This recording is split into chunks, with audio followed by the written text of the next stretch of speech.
আমের সিজন তো শেষ হতে চলল, তো বানিয়ে ফেলি একটা ডেজার্ট আইটেম।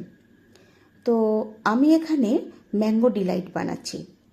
সেই জন্য আমি নিয়েছি 500 দুধের ছানা, আর নিয়েছি খোয়া ক্ষীর, চিনির গুঁড়ো, আমুল দুধ। এইবার সমস্ত মিশ্রণটাকে খুব ভালো করে একটু সময় দিয়ে মাখতে হবে। তারপর গ্যাস অন করে মিডিয়াম ফ্লেমে ভালো করে আমি ওটাকে নেড়ে নিয়েছি। এবার 1 চামচ মতো ময়দাও দিয়েছি, যাতে জলটা একদমই না থাকে, চিনির রসটা দিয়ে একটা সুন্দর ডো তৈরি হয়ে গেছে। এবার প্লেটের মধ্যে সেটাকে আমি ঠান্ডা করতে দিয়েছি, একটু গোল মতো করে আমি একটু শেপ করে নেব। অন্যদিকে আমি ম্যাঙ্গো পাল্পের মধ্যে দিয়েছি চিনির গুঁড়ো আর দিয়েছি একটু কর্নফ্লাওয়ার।